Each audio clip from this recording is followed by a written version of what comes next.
Means ഇന്ന് നമ്മളിപ്പോൾ ചെയ്യാൻ പോകുന്ന പറഞ്ഞാൽ ലിമോർ എന്ന് പറഞ്ഞ ഒരു ടി വിയുടെ 32 ഇഞ്ച് ടി വിയാണ്. ഇത് ഡെഡാണ്, ഇത് ഓണാകുന്നേ ഇല്ല. ഇതിൻ്റെ റെഡ് ലൈറ്റ് പോലും വരുന്നില്ല. കസ്റ്റമർ അതിൻ്റെ വയറൊക്കെ കട്ട് ചെയ്ത് വേറെ പിന്നൊക്കെ പിടിപ്പിച്ച് നോക്കി, എന്നിട്ട് ഇത് വർക്ക് ചെയ്യുന്നില്ല. അപ്പോൾ ഇത് ഡെഡായി പോയതിന് കാരണം എന്നാണെന്നറിയാം, നമ്മളിത് അഴിക്കാൻ പോവാണ്.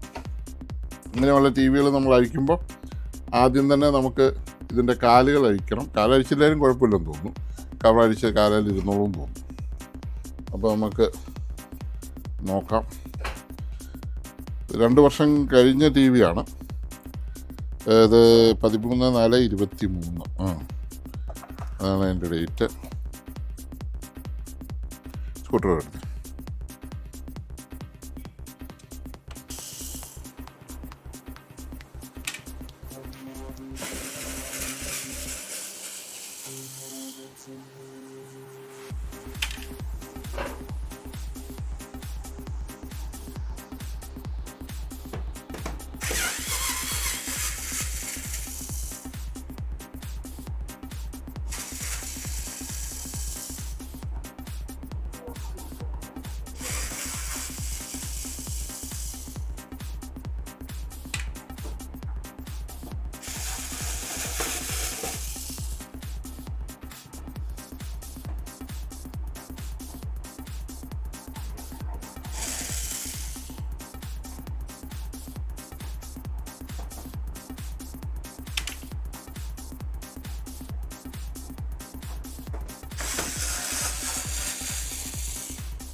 എടുത്തോ.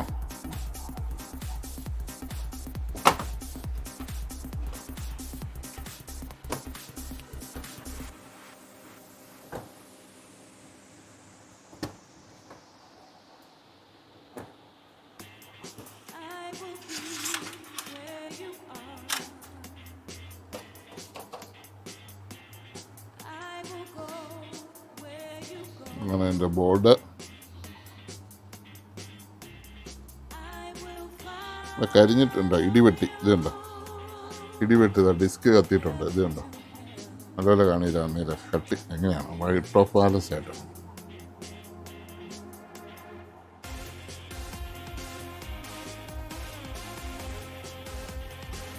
ഡിസ്ക് കത്തിയിരിക്കുകയാണ്, കണ്ടല്ലോ, ഇടി പിടിച്ചതാണ്. നീല കളറിലിരിക്കേണ്ട സാധനമാണ്, അത് കറുത്ത കളറായി, ഫുൾ നീലയായിട്ടിരിക്കേണ്ട കറുത്ത പോയി. അപ്പോൾ അതാണ് എൻ്റെ കംപ്ലൈൻറ്റ്. അഴിക്കാൻ പോകണം, പൊട്ടി. ഈ കപ്പാസിറ്ററായിട്ട് ഇത് പൊട്ടി അടിച്ചിട്ടുണ്ട്.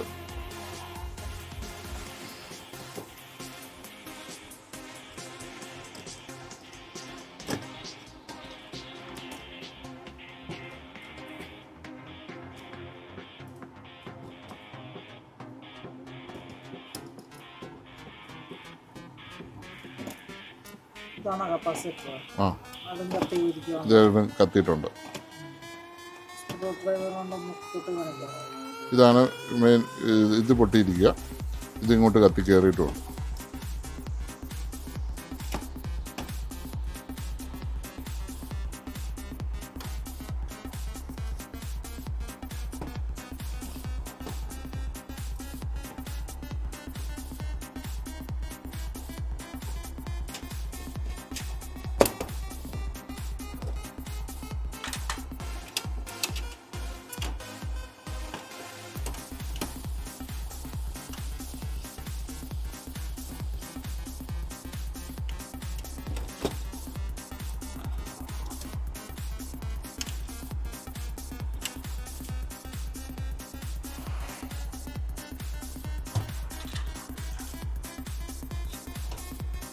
സാധാരണ എല്ലാവരും ഈ മദർ ബോർഡ് പുതിയത് മേടിച്ച് മാറിയിടുകയാണ് ചെയ്യുന്നത്, കാരണം പണി എളുപ്പത്തിൽ കഴിയും.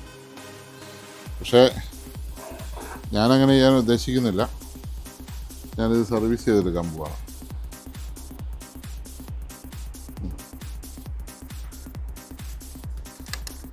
അപ്പോൾ ആദ്യം തന്നെ ഇവിടെ പൊട്ടിയിരിക്കുന്ന ഒരാളുണ്ട്, വെട്ടിച്ചെതറിയിരിക്കുന്ന ഒരാൾ.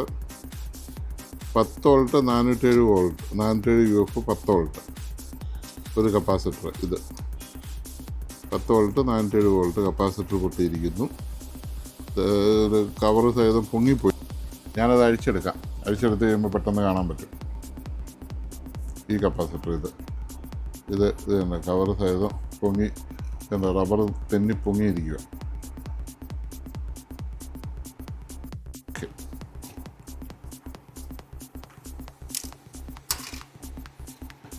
ഇതാണ്ട് അടിയും കത്തിയിരിക്കും. ഇത് കേട്ടോ കരിഞ്ഞിരിക്കുന്നുണ്ട് ഇവിടെ. ഇടിവെട്ടതാന്ന് തോന്നുന്നു പവർ സപ്ലൈ വഴി.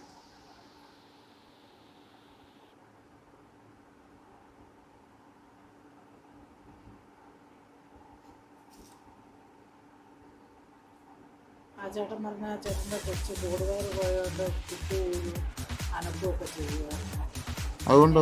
അതുകൊണ്ടൊന്നും സംഭവിച്ചല്ല. ഇത് ലൈറ്റിനിങ് ഇടിവെട്ടുക, അല്ല ഡബിൾ പ്രൈസ് കയറുക, അങ്ങനെ എന്തെങ്കിലും പ്രശ്നം.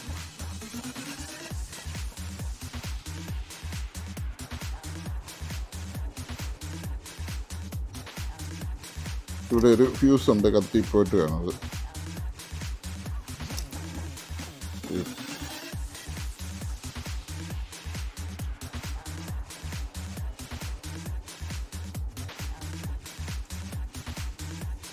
മീറ്റർ എടുക്കാം, മൾട്ടിമീറ്റർ എടുക്കാം.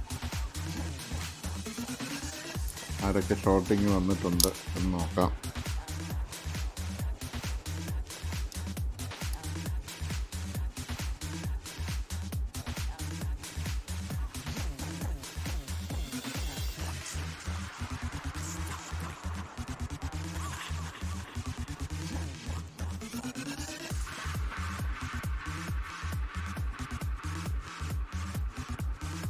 ഈ ബോർഡ് ശരിക്കും വർക്കിംഗ് ആണെന്നറിയാൻ നമുക്കൊരു 12 വോൾട്ട് കൊടുത്ത് നോക്കിയാൽ ഏകദേശം അറിയാൻ പറ്റും.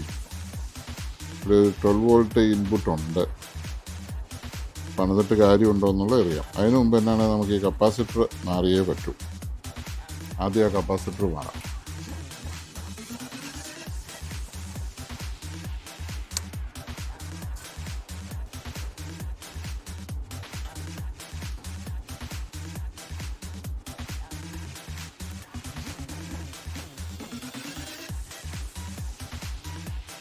$470 10 വോൾട്ട്. അപ്പോൾ നിങ്ങൾക്കത് മനസ്സിലാവും.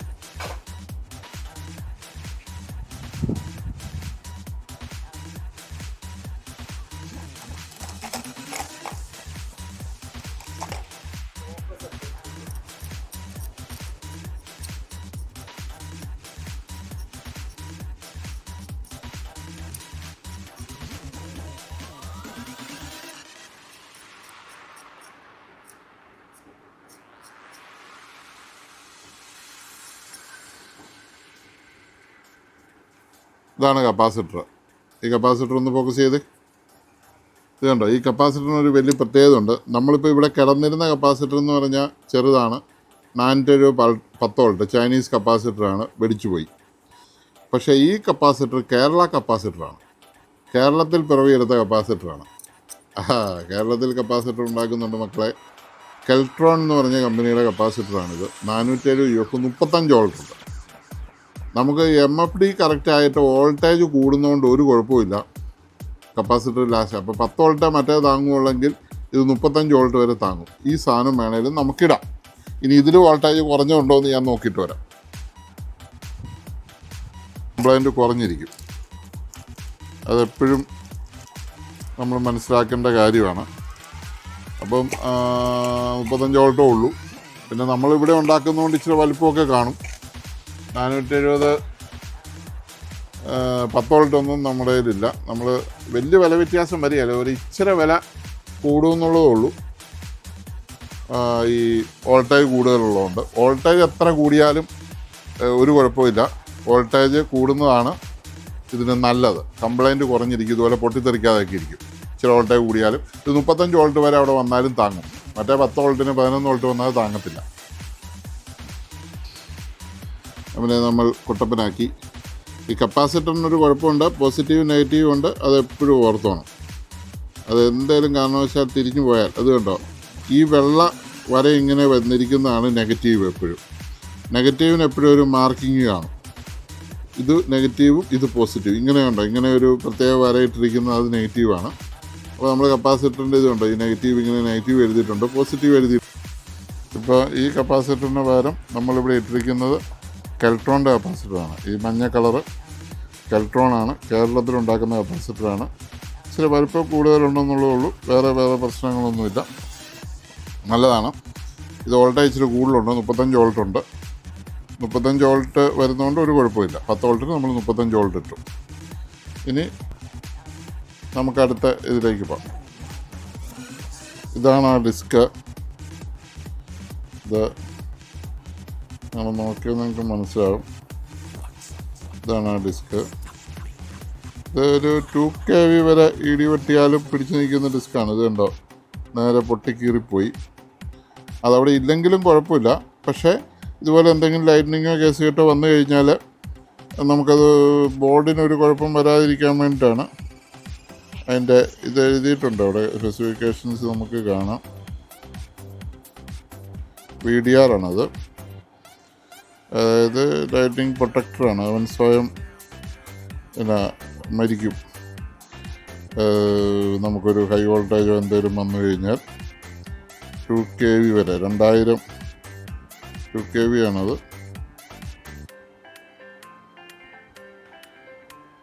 471K അതാണ് അതിൻ്റെ ഡിസ്ക്. 2K വരെ ഉള്ളതാണ്. അപ്പോൾ അത് മാറണം.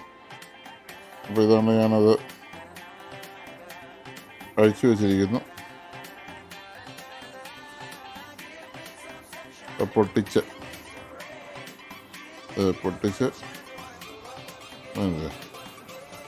അതിൻ്റെ പുറവശം 2 കഷ്ണമായിട്ടിത് പൊട്ടിയിട്ടുണ്ട്. പൊട്ടിയ കഷ്ണമാണ് ഞാനതോടെ ഉപയോഗിച്ചിരിക്കുന്നത്. അപ്പോൾ പുതിയ നമുക്ക് വേറെ ബോർഡൊന്നും എല്ലാം എടുത്തില്ല, അല്ലെങ്കിൽ പുതിയ തന്നെ നമുക്ക് എടുത്തിടണം. അതില്ലാതെ സെറ്റ് നമുക്ക് വർക്ക് ചെയ്യുമെന്ന് നോക്കാൻ പറ്റും.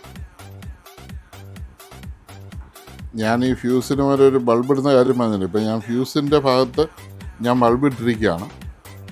നമുക്കിത് ഓണാവുമോ ലൈറ്റ് വല്ലതും കത്തുമോ എൻ്റെ ബോർഡ് വരുമോ എന്നറിയാൻ വേണ്ടിയിട്ടാണ് ഞാൻ ഫ്യൂസിൻ്റെ ഭാഗത്ത് ബൾബ് ഇട്ടിരിക്കുകയാണ്.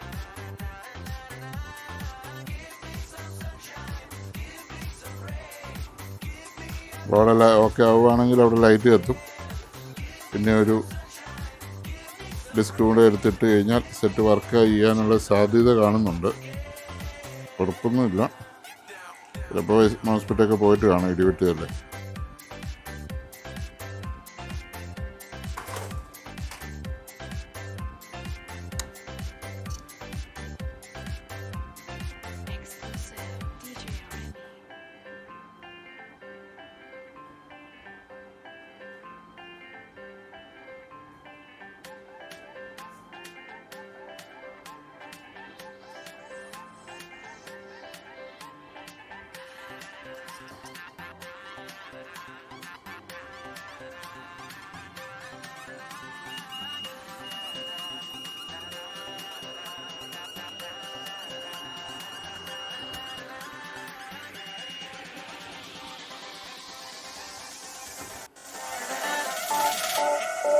Get down, get down, down, down, down, down,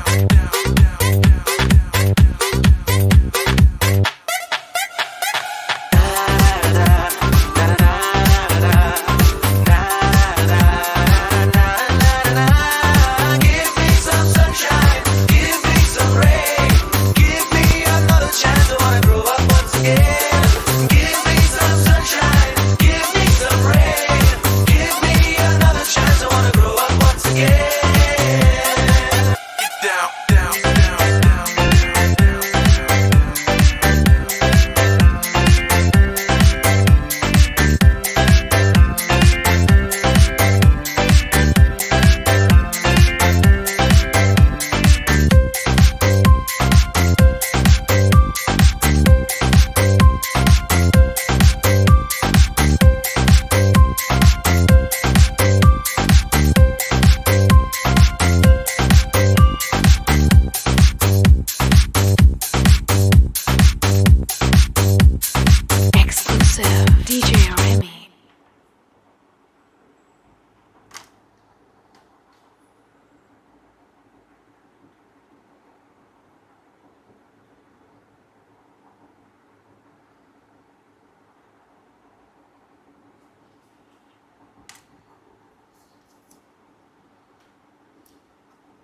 ഇത് പഴയ ഫ്യൂസാണ്.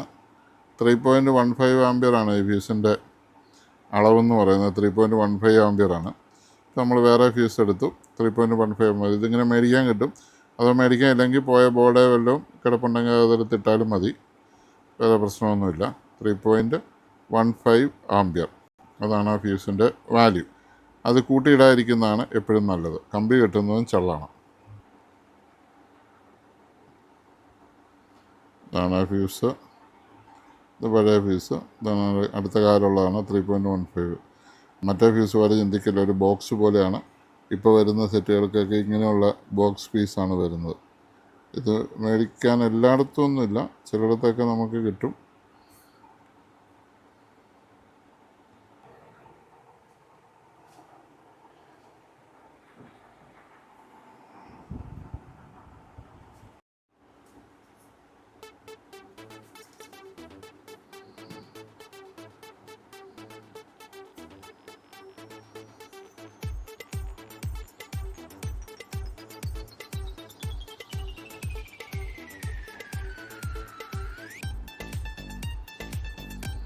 ഒരു 2Kക്ക് മുകളിലുള്ള ഡിസ്ക് വേണം എടുക്കാൻ. നല്ല ഫെസിലിറ്റി ഉള്ള ഡിസ്ക് അല്ലെങ്കിൽ അത് നിൽക്കില്ല. മിനിമം ഇത്ര 2Kക്ക് മുകളിലുള്ള നല്ലൊരു ബ്രാൻഡഡ് ബോർഡിൽ തന്നെ എടുക്കുവാണെങ്കിൽ നല്ലതായിരിക്കും. നമുക്കിവിടെ മേടിക്കാനൊന്നും അത്ര നല്ലത് കിട്ടാൻ ചാൻസ് കുറവാണ്. അപ്പോൾ ഞാൻ അത് കൂട്ട് LED TVയുടെ ബോർഡിൽ തന്നെ ഒരു 2 kW ഡിസ്ക് എടുത്തിട്ടുണ്ട്. അതിൻ്റെ വാല്യൂ 2 KB ആണ്. അതൊരെണ്ണം ഇതിലേക്ക് ഇട്ടാൽ മതി. നമ്മൾ ഫ്യൂസ് ഇട്ടു, കപ്പാസിറ്റർ ഇട്ടു, ഇനി ഡിസ്ക് ഇട്ടു.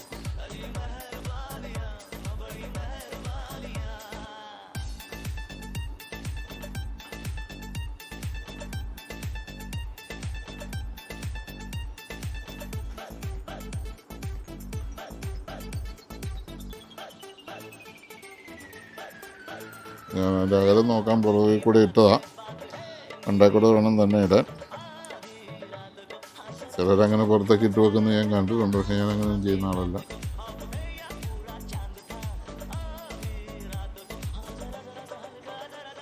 അത് ശരിയുമല്ല. അത് കറക്റ്റായിട്ട് ഏതെങ്കിലും സെറ്റ് ചെയ്തു. നമ്മൾ ഡിസ്ക് ഇട്ടു, ഫ്യൂസ് ഇട്ടു,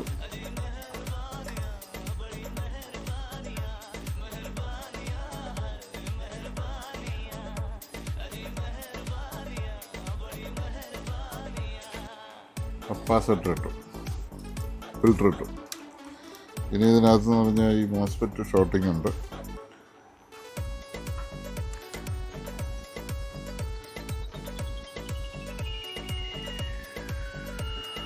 മോസ്ഫെറ്റ് ഷോർട്ടിംഗ് ആണ്.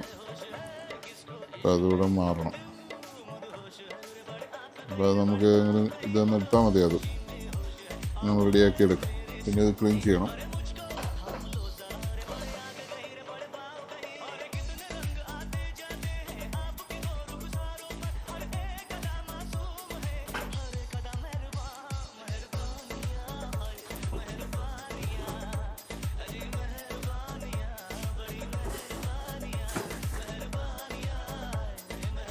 എന്ത് സർവീസ് നമ്മൾ ഏത് സാധനം നമ്മൾ ഇട്ടാലും ആ ഫ്ലെക്സ് നമ്മൾ ഒഴിവാക്കണം. 2 പ്രശ്നങ്ങളാണുള്ളത്. ഒന്ന്, ബോർഡ് ദ്രവിച്ചു പോകും കുറച്ച് കഴിയുമ്പോൾ, കാരണം അത് ആസിഡാണ്. ഈ ഫ്ലെക്സ് എന്ന് പറയുന്ന സാധനം ലെഡിൻ്റെ അവശിഷ്ടങ്ങൾ ദ്രവിച്ചു പോകും. പിന്നെ രണ്ടാമത്, ഈ ആസിഡ് ആകുമ്പോൾ കണ്ടക്ട് ചെയ്യുമെന്ന് നമുക്കറിയാമല്ലോ, നമ്മൾ സ്കൂളിൽ പഠിച്ചിട്ടുണ്ട്. അപ്പോൾ കണ്ടക്ട് ചെയ്യാനും കംപ്ലൈൻ്റ് ആകാനുമുള്ള ചാൻസ് ഉണ്ട്. അപ്പോൾ നമ്മൾ കപ്പാസിറ്റർ മാറി, ഡിസ്ക് മാറി, ഫീസിബിൾ മാറി, IC മാറി. ഇനി ഇതൊന്ന് നോർമൽ കേസിൽ ഇത് വർക്കാകും. വേറെ പ്രശ്നമൊന്നും ഞാൻ നോക്കിയിട്ട് മീറ്ററെ കണ്ടില്ല. ഞാൻ ബൾബിട്ട് നോക്കിയിട്ടും ഷോർട്ടിംഗ് ഒന്നും വന്നില്ല. മുമ്പ് നമുക്ക് ഇത് കണക്ട് ചെയ്ത് നോക്കാം. ഇത് പോയ സാധനങ്ങളാണ്.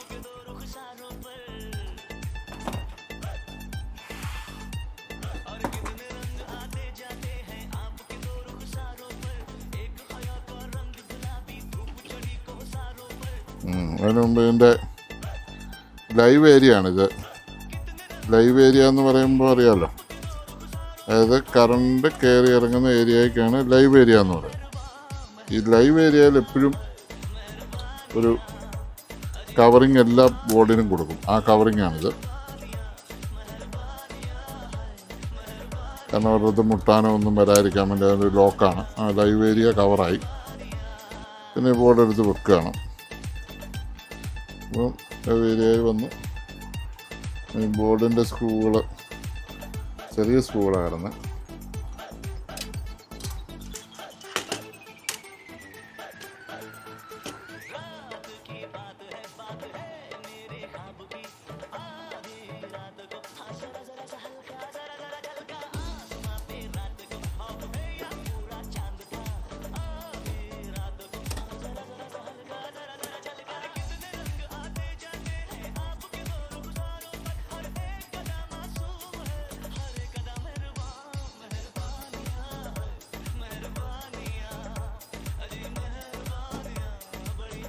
രണ്ട് സൈഡിലെ സ്ക്രൂവും കൊടുത്തു. ഇനി നമുക്ക് ഇത് ബാക്ക് ലൈറ്റിൻ്റെയാണ്. രണ്ടെണ്ണം ഇവിടെ ഉണ്ട്. ഏതിലും കൊടുക്കാമെന്ന് എനിക്ക് തോന്നുന്നു. നോക്കട്ടെ പോസിറ്റീവ് നെഗറ്റീവ് വ്യത്യാസം ഉണ്ടോയെന്ന്.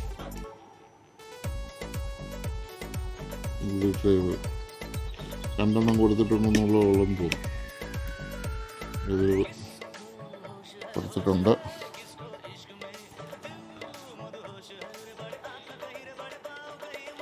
പിന്നെ ഇത് പാനലിൻ്റെ കണക്ഷനാണ്.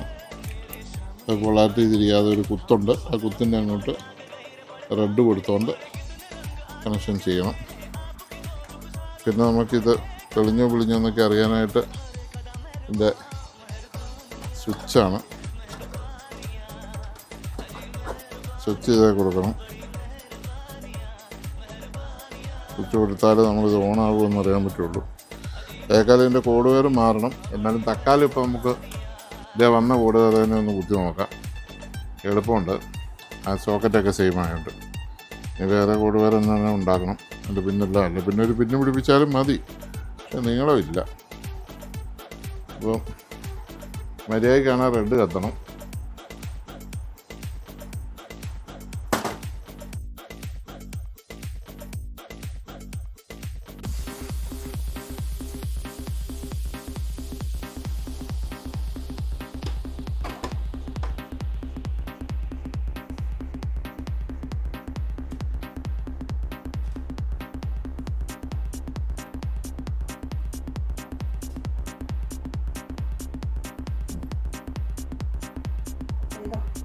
കത്തിയായിരുന്നോ? എവിടെയാ? ആ കത്തിയിട്ടുണ്ട്. സെറ്റ് റെഡി ആയിട്ടുണ്ട്. ഇനി ഓണാവുമോ എന്ന് നോക്കിയാൽ മതി. ഇപ്പോൾ പവർ സപ്ലൈ റെഡിയായി. ഇതിനൊരു സ്വിച്ചുണ്ട് സൈഡിൽ. അയ്യോ നോബ സ്വിച്ച് ഇവിടെ. ആ സ്വിച്ച് ഇവിടെ ഉണ്ട് സൈഡിൽ. ഇതല്ലേ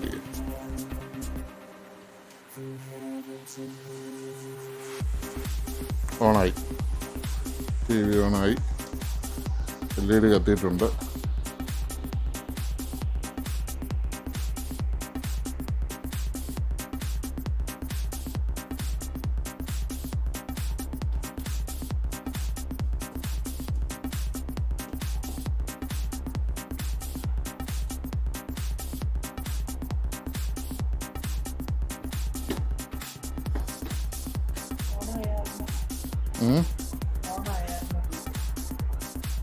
ഓണായി.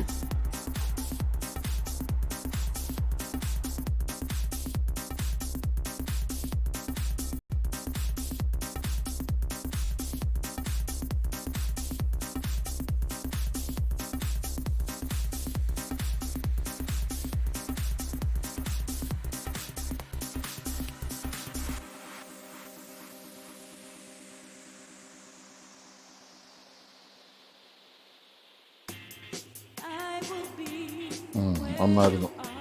ഓക്കെ മതി. കോഡ് വെയർ മാറിയിടാം. ഇപ്പോൾ ഒരു സ്റ്റാൻഡേർഡ് സോക്കറ്റാണിത്. ഇത് ശരിക്കും ഇത് അപ്പടി കണ്ടില്ല, കളഞ്ഞു. ഞാൻ പറഞ്ഞല്ലോ ഇതിപ്പോൾ ഞാൻ സോണിയുടെ DVD പ്ലെയറിന് വരുന്ന ഒരു കോഡ് വയറാണ്, നല്ല ഹൈ ക്വാളിറ്റിയാണ്. കാര്യം രണ്ടും ചൈനക്കാരുണ്ടാക്കിയതാണ്. ഇതും ചൈനക്കാരനുണ്ടാക്കിയതാണ്, ഇതും ചൈനക്കാരുണ്ടാക്കിയതാണ്. ഈ വയറിൻ്റെ ഗേജ് വ്യത്യാസവും അതിൻ്റെ ക്വാളിറ്റി വ്യത്യാസവും കണ്ടല്ലോ. ഈ പ്ലാസ്റ്റിക്കിൻ്റെ ഒരു അവസ്ഥയും ഇതിൻ്റെ അവസ്ഥയും കണ്ടല്ലോ. ഇത് നമുക്കിവിടെ ഇടാൻ പറ്റും. അതുപോലെ തന്നെ നമുക്കിത് ഈ സൈഡിലിട്ടിട്ട് ഇവിടെ പിന്നെ കുത്തിയാൽ മതി. കറക്റ്റ് ലോക്കാണ്. ഇനി നമുക്കിത് ഓണാകുന്നത് നോക്കാൻ, ഇതിപ്പോൾ കുത്തിയിട്ടാലും കുഴപ്പമില്ല. ഇതാകുമ്പോൾ പിന്നെ കുഴപ്പമില്ല. കുത്തി ഇനിയിപ്പം ഓണാക്കി സെറ്റ് റെഡി ആയിട്ടുണ്ട്. വേറെ കുഴപ്പമൊന്നുമില്ല. ലിമോർന്ന് എഴുതി വന്നു. അപ്പോൾ ഇത് നമുക്ക് പാക്ക് ചെയ്യാം. വേറെ കംപ്ലൈൻ്റ് ഒന്നുമില്ല.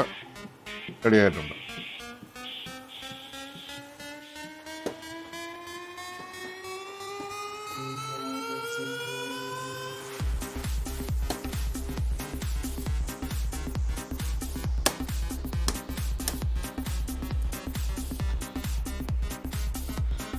ഇതിനുള്ളത്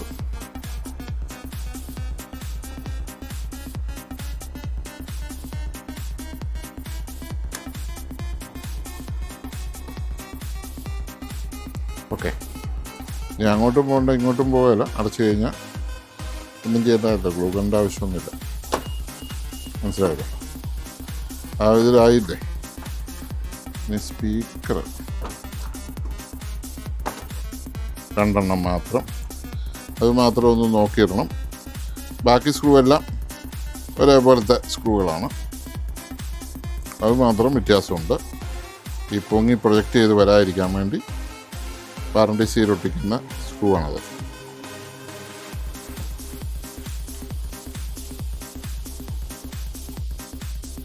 അപ്പോൾ നമ്മൾ സെറ്റ് റെഡിയായിട്ട് അതൊന്ന് ഓണാക്കി ഒന്ന് നോക്കുകയാണ്. ഒരു വീഡിയോ കൊടുത്ത് നോക്കണമല്ലോ. അതിൻ്റെ റിമോട്ട് ഇല്ലാത്തതുകൊണ്ട് നമ്മൾ സെറ്റായിട്ട് സ്വിച്ച് ഞെക്കി ഓണാക്കി. അതിൻ്റെ സെറ്റ് ഓണായി. അപ്പോൾ അതിന് നമ്മളൊരു വീഡിയോ കൊടുത്തിട്ടുണ്ട്. ഡിഷിൻ്റെ ഒരു ഡിസ്പ്ലേ നോക്കുന്ന ഇതാണ്. അപ്പോൾ ഡിഷ് കൊടുത്തു, HDMI വഴി കൊടുത്തു. അപ്പോൾ അത് വീഡിയോ വന്നിട്ടുണ്ട്. പിന്നെ കോപ്പിറൈറ്റ് കാര്യങ്ങളുള്ളതുകൊണ്ട് വേറെ ആരുടെയും ചാനലൊന്നും ഇടുന്നില്ല. ജസ്റ്റ് TV റെഡിയായെന്നുള്ളത് നിങ്ങൾക്ക് മനസ്സിലായല്ലോ. നമ്മുടെ ചാനൽ സബ്സ്ക്രൈബ് ചെയ്യാത്തവർ സബ്സ്ക്രൈബ് ചെയ്യുക, ഒന്ന് ലൈക്ക് ചെയ്യുക. Thank you.